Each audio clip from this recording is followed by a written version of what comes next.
दोस्तों, ये वाकया पाकिस्तान के इलाके गिलगित बलूचिस्तान का है। यहाँ एक नौजवान एक होटल में नौकरी करता है।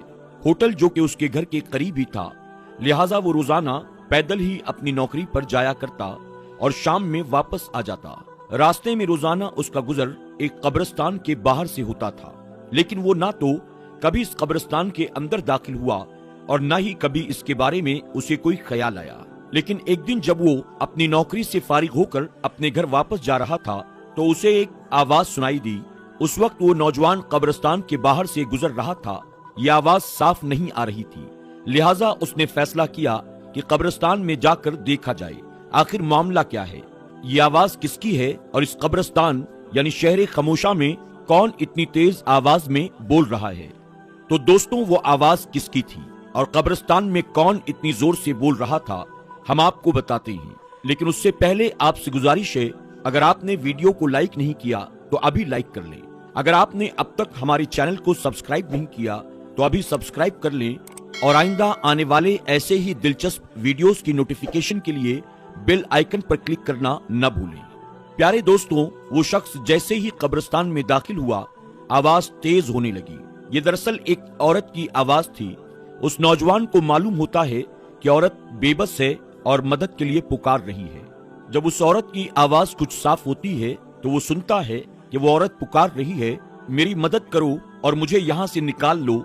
मैं तुम्हें ऐसा सबक बताऊंगी जिससे तुम्हारी आने वाली नस्लें संवर जाएंगी। मेरे पास अब अपनी इस्लाह का मौका तो नहीं है, लेकिन मैं चाहती हूँ कि आने वाले लोग मेरे अंजाम से सबक हासिल करें और कामयाब हो जाएं।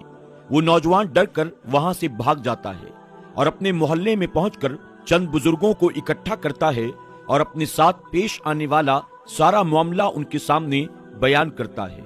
चंद बुजुर्ग उस नौजवान के साथ कब्रिस्तान जाने का फैसला करते हैं। अब वो नौजवान 8 से 10 लोगों को साथ लेकर कब्रिस्तान में दाखिल होता है तो वो आवाज अभी भी सुनाई दे रही थी। लिहाजा वहां मौजूद बुजुर्ग और आलिम ये फैसला करते हैं, हमें इस औरत के पैगाम को एक बार सुनना चाहिए। इसलिए अब कब्र की खुदाई का काम शुरू हो चुका है। इतने में 8 से 10 लोगों का हुजूम अब 35 से 40 लोगों के मजमे में बदल जाता है।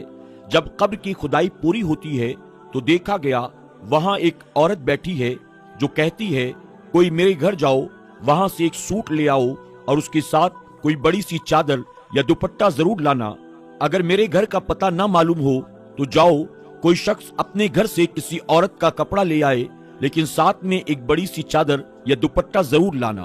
वो नौजवान जिसने पहली बार औरत की आवाज सुनी थी, वो उस औरत के घर का पता मालूम करता है और वहां से उस औरत का एक पुराना सूट और एक बड़ी सी चादर ले आता है और कपड़े कब्र के अंदर फेंक देता है।